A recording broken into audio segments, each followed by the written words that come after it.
Hi നമസ്കാരം. ഞാനിപ്പോൾ സംസാരിച്ചുകൊണ്ടിരിക്കുന്ന ഈ ഓഡിയോ നിങ്ങളൊന്ന് ശ്രദ്ധിക്കണം. നിങ്ങൾക്ക് കേൾക്കുന്നുണ്ടായിരിക്കും, പക്ഷേ ഇതിനകത്ത് ബാക്ക്ഗ്രൗണ്ട് നോയ്സ് ഉണ്ടാവും. ഞാൻ മാക്സിമം നോയ്സ് ഒഴിവാക്കിയിട്ടുള്ള ഒരു സിറ്റുവേഷനിലാണ്, അതായത് ഒരു ഇൻഡോർ അറ്റ്മോസ്ഫിയറിലാണ് ഇത് റെക്കോർഡ് ചെയ്തുകൊണ്ടിരിക്കുന്നത്. എക്സ്റ്റേണൽ മൈക്ക് ഉപയോഗിക്കുന്നുണ്ട്, അത്യാവശ്യം നോയ്സ് ക്യാൻസലേഷനും സംഭവങ്ങളൊക്കെ ഉള്ള എക്സ്റ്റേണൽ മൈക്ക് ഉപയോഗിക്കുന്നുണ്ട്. എന്നാൽ കൂടി നമുക്ക് കുറേയൊക്കെ നോയ്സ് ഉണ്ടാവും. ബാക്ക്ഗ്രൗണ്ട് നോയ്സ് അത്യാവശ്യം വരും. ഇൻഡോറിലാണെങ്കിൽ ചിലപ്പോൾ ഫാനിൻ്റെ ശബ്ദം, ഞാനിപ്പോൾ ഫാൻ ഓഫ് ചെയ്തിട്ടിരിക്കുകയാണ്, ഫാനിൻ്റെ ശബ്ദം, AC യുടെ ശബ്ദം, അങ്ങനെയൊക്കെയുള്ള ശബ്ദങ്ങളുണ്ടാവും. ഇനിയിപ്പോൾ ഔട്ട്ഡോറിലാണെങ്കിൽ പറയേണ്ട, കാറ്റിൻ്റെ നോയ്സ്, അതുപോലെ ചുറ്റുമുള്ള മറ്റ് ശബ്ദങ്ങൾ ഒക്കെ ക്യാപ്ചർ ചെയ്യും മൈക്ക്. അപ്പോൾ നമ്മൾ ഒരു വ്ളോഗ് ചെയ്യുമ്പോൾ അല്ലെങ്കിൽ എന്തെങ്കിലും ഒരു സീരിയസ് ആയിട്ടുള്ളൊരു മാറ്റർ അല്ലെങ്കിൽ അവതരണമൊക്കെ ആണെങ്കിൽ ഭയങ്കരമായിട്ടുള്ള ബുദ്ധിമുട്ടായിരിക്കും ഈ നോയ്സ് ഉണ്ടാക്കുക.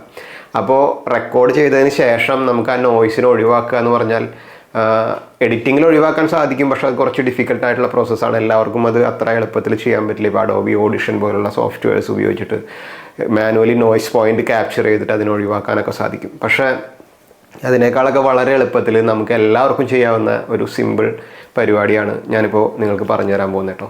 അഡോബിയുടെ തന്നെ അഡോബി പോഡ്കാസ്റ്റ് AI എന്ന് പറയുന്ന ഒരു ഓൺലൈൻ ടൂളാണ്. അപ്പോൾ അതിലെങ്ങനെയാണ് ചെയ്യേണ്ടതെന്ന് വെച്ച് കഴിഞ്ഞാൽ, നമ്മൾ ഈ റെക്കോർഡ് ചെയ്യുന്ന വീഡിയോ ഉണ്ടല്ലോ, നമ്മൾ ഈ റെക്കോർഡ് ചെയ്യുന്ന ഓഡിയോ, ഈ വീഡിയോയുടെ ഓഡിയോ ഫയൽ അതിലേക്ക് അപ്ലോഡ് ചെയ്ത് കൊടുത്തു കഴിഞ്ഞാൽ അത് എൻഹാൻസ് ചെയ്തിട്ട് നമുക്ക് തിരിച്ച് ഡൗൺലോഡ് ചെയ്തെടുക്കാം. എന്നിട്ട് നമ്മുടെ ടൈം ലൈനിലിട്ടിട്ട് കറക്റ്റ് സിങ്ക് ചെയ്തെടുത്തു കഴിഞ്ഞാൽ കറക്റ്റ് നോയ്സ് ഒന്നും ഇല്ലാത്ത നല്ല അടിപൊളി ഓഡിയോ ആയിട്ട് കിട്ടും. ഉദാഹരണം ഞാൻ ഇപ്പോൾ കാണിച്ചു തരാം. ഇനി നിങ്ങൾ കേൾക്കാൻ പോകുന്നത് ഞാൻ അഡോബി പോഡ്കാസ്റ്റ് AIയിൽ ഉപയോഗിച്ചിട്ട് എൻഹാൻസ് ചെയ്ത ഓഡിയോ ആണ് ഇനി കേൾക്കാൻ പോകുന്നത്. അപ്പോൾ നേരത്തെ നമ്മൾ കേട്ട ഓഡിയോയും ഇതും തമ്മിലുള്ള വ്യത്യാസം നിങ്ങൾക്ക് കൃത്യമായിട്ട് മനസ്സിലാവുന്നുണ്ടാവും. ഇപ്പം നമ്മൾ കേട്ടുകൊണ്ടിരിക്കുന്നത് എൻഹാൻസ് ചെയ്തിട്ടുള്ള ഓഡിയോ ആണ്.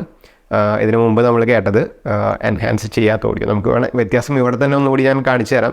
ഇപ്പം നമ്മൾ കേൾക്കുന്നത് എൻഹാൻസ് ചെയ്യാത്ത ഓഡിയോ ആണ്. ഇപ്പം ഇതാണ് സാധാരണ ഓഡിയോ. ഇതിൽ ബാക്ക്ഗ്രൗണ്ട് നോയ്സ് നിങ്ങൾക്ക് ശ്രദ്ധിക്കാൻ പറ്റുന്നുണ്ടാവും. പക്ഷേ ഇപ്പം മുതൽ നമ്മൾ കേട്ടുകൊണ്ടിരിക്കുന്നത് അഡോബി AI ഉപയോഗിച്ചിട്ട് എൻഹാൻസ് ചെയ്ത ഓഡിയോ ആണ്. ഇത് തമ്മിലുള്ള വ്യത്യാസം നിങ്ങൾക്ക് തന്നെ മനസ്സിലാവും. വളരെ എളുപ്പത്തിൽ ചെയ്തെടുക്കാൻ പറ്റുന്നതാണ്. നമ്മൾ പ്രത്യേകിച്ച് മാനുവലായിട്ടൊന്നും ചെയ്യേണ്ടതില്ല. അതൊരു ആർട്ടിഫിഷ്യൽ ഇൻ്റലിജൻസ് ഉപയോഗിച്ച് ചെയ്യുന്നതാണ്. അപ്പോൾ ഒന്ന് പരീക്ഷിച്ച് നോക്കുക. നിങ്ങളുടെ വീഡിയോ ക്വാളിറ്റി, ഓഡിയോ ക്വാളിറ്റി ഒക്കെ ഒന്ന് മെച്ചപ്പെടുത്താം. അപ്പോൾ ഇത്രയേ ഉള്ളൂ. Thank you. വീഡിയോ ഇഷ്ടമായെങ്കിൽ ചാനൽ ഒന്ന് സബ്സ്ക്രൈബ് ചെയ്യുക, സപ്പോർട്ട് ചെയ്യുക, ഷെയർ ചെയ്ത് മറ്റുള്ളവരിലേക്ക് എത്തിക്കുക. ബൈ.